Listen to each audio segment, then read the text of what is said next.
Philippines and China resume high-level talks for possible joint exploration of oil and gas in the South China Sea. Malacanang says any potential agreement will not compromise Philippine interests. Grabe, makasaysayan ito.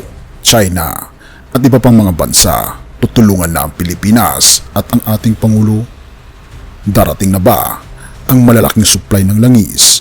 Mga kritiko magpapakumbaba. Halika, atin itong pag-usapan mga kaibigan. Well, given our experience, very cautious. No?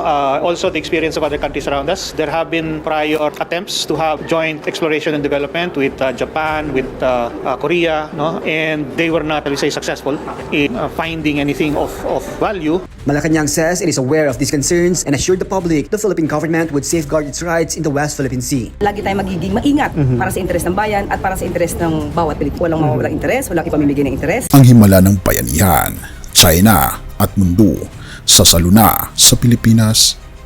Akala ng marami ay tuluyan na tayong lulubog dahil sa gulo sa Middle East at sa pagtaas ng presyo ng langis. Marami ang naghihintay na magkamali ang administrasyon. Pero isang makasaysayang balita ang bumigla sa lahat kaninang umaga. Nito lamang habang ang ibang bansa ay nagkakagulo. Dahil sa langis, ang Pilipinas ay nakakuha, mula sa China, India, Japan at South Korea para sa isang supply arrangement na magliligtas sa ating ekonomiya. Paano napapayag ni PBBM ang mga dambuhalang bansang ito na tulungan tayo?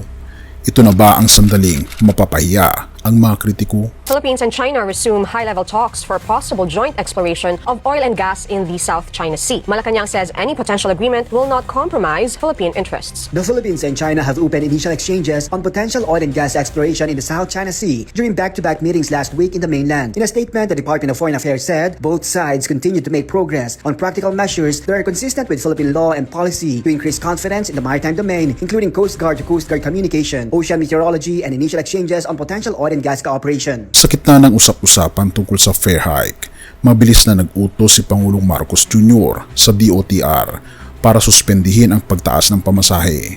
Hindi ito ang panahon para pahirapan ang mga commuter. Therefore, ibinalik ang libreng sakay nationwide at ang 50% discount sa MRT at LRT simula March 23. Ang DOTR ay pinutusan ko na sisimula na ang libreng sakay sa buong Pilipinas at pwede po ninyong gamitin muna yan para pangbawas gastos sa pang-araw-araw. At sa MRT at sa LRT ay magdidiskwento po tayo doon sa pamasahe. Bukod pa doon, sa mga toll road ay meron din tayong inutos na diskwento para mas maliit na ngayon ang bayad ng bayan sa paggamit ng mga toll road. Hindi lang yan, halos 100,000 na tricycle drivers ang nakatanggap ng fuel subsidy at sa April 6, aarangkada na ang tulong para sa buong transportation sector. Ang sigaw ng mga nagpoprotesta, nadinig ng palasyo, pero ang mas malaking milagro ay nangyayari sa likod ng mga diplomatic meetings. Habang ang Strait of Hormuz ay sarado, hindi na uubusan ng diskarte ang Pilipinas. Sa awa ng ating Panginoong Diyos, kinakausap ni PBBM ang India at ang China, Japan, Thailand at South Korea para sa supply ng langis at fertilizer. Tungkol naman sa supply ng langis, nagkikipag-usap na po tayo sa mga bansa na ating mga trade partner gaya ng India. Ngunit sinasama na natin lahat ng mga iba. Tinalapitan ang China, Japan, Thailand, Brunei, South Korea patungkol sa mga posibleng supply arrangement. Maganda naman ang naging usapan natin, buti na lang at talagang kinakaibigan natin sila at sila ay handang tumulong sa atin. Pero ito ang kicker. Sa halip na makipag-away, ang mga bansang ito ay handang tumulong dahil sa diplomacy of friendship ng ating Pangulo.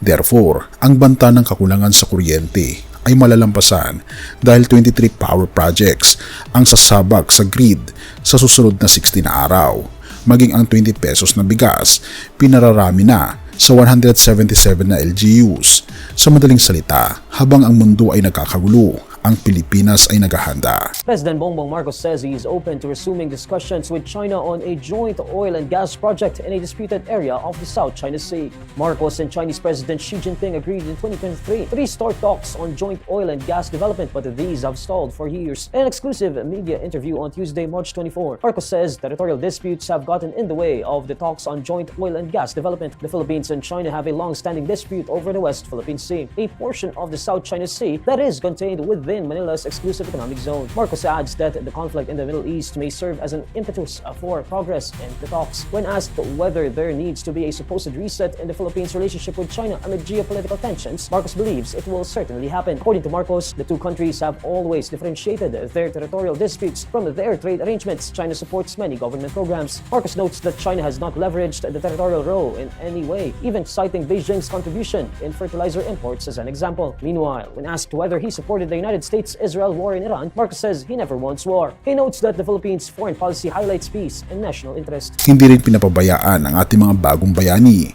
Mahigit 1,400,000 na OFWs ang nailigtas at nakauwi na. Lahat sila may hotel at libreng flight pauwi sa kanilang mga probinsya sa Visayas at Mindanao. President Marcos welcomes home Filipinos affected by the Middle East war. Earlier, President Ferdinand Marcos Jr. welcomed overseas Filipino workers who were repatriated from 4 Gulf countries as airstrikes continue to rattle the Middle East for nearly a month. This morning, the President did not deliver a speech nor gave a statement to the media, but he was seen talking to some 300 OFWs who just arrived in Manila from Bahrain, Kuwait, Qatar, and Saudi Arabia. Pero ang panawagan ng ating Pangulo ay hindi lang para sa gobyerno, kundi para sa ating lahat. Therefore, ang bayanihan ang tanging susi para hindi tayo mabuwal ng krisis na ito. Kaibigan, sa gitna ng kakulangan, may isang Diyos na hindi nagkukulang. Ang katarungan ay hindi lamang sa pagpaparusa, kundi sa pagtiyak na ang bawat Pilipino ay may pagkain sa lamesa. Sabi sa mga gawa 2 verses 44-46, at ang lahat na nagsisimpalataya ay nangagkakatipon at lahat ng kanilang pag-aari ay para sa lahat at nagbabahagi ng pagkain na may galak at katapatan ng puso.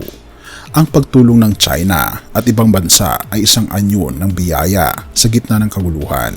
Pero ang kailangan natin ay awa ng ating Panginoon Hesus upang manatili mapagkumbaba ang ating mga puso, lalo na ang mga kritiko na pilit na naghahanap ng mali. Therefore, kapag tayo ay nagkaisa at hindi nagpapakalat ng anumang fake news, ang pag-ibig ng ating Panginoon Diyos ang magiging sandigan ng ating bansa. Purihin ang ating Panginoon Diyos. Kaibigan, huwag kang mawala ng pag-asa. Lumapit tayo sa ating Panginoon Hesus. Sa Kanya, lagi may sapat na supply ng kapayapaan at pag-asa. Kaya naman, isuko mo ang iyong pangamba sa ekonomiya at magtiwala sa Kanyang plano para sa atin. Purihin ang ating Panginoon Diyos at tayo manalangin. Ama naming Diyos na makapangyarihan sa lahat na nasa langit, o aming Ama, salamat po sa iyong proteksyon sa aming bansa. Salamat sa mga bansang handang tumulong sa amin sa gitna ng krisis sa langis. Gabay niyo po ang aming Pangulo na magkaroon ng higit pang karunungan. Patawarin niyo po ang mga kritikong nag-aasik ng pagkakawatak-watak. At higit sa lahat, o aming Panginoon Diyos, pagpalain niyo po ang bawat pamilyang Pilipino. Naway ang iyong katarungan at biyaya ang maghari sa aming lupain. Pinupuri po namin kayo at pinapasalamatan, o aming Panginoon Diyos, sa inyo pong kabutihan sa amin. At patnubayan niyo po kami at patawarin po kami sa lahat ng aming mga pagkukulang at pagkakasala. At kami po'y iligtas po ninyo mula sa krisis ngayon hanggang sa magpakailanman. Sa matamis na pangalan ng aming Panginoon Hesus, dinadalangin po namin ito. Amen. Bago natin ipagpatuloy, kaibigan, siya nga pala ang Great Controversy, na isa sa mga pinaka-kontrobersyal na libro dahil tumutukoy ito sa mga propesiya sa libro ng Daniel at Revelation na nagaganap na sa panahon natin ngayon. Bago ang pagdating ng ating Panginoong Diyos ay pinamimigay na namin ng libre sa pamamagitan ng PDF. At ito ay nasa limited lamang na panahon, kaya i-click mo sa description sa baba upang ma-avail mo, kaibigan, ang napaka-importanteng libro ito na magbubukas sa iyo sa mas maliwanag mong hinaharap. Purihin ang ating Panginoong Diyos at tayo magpatuloy.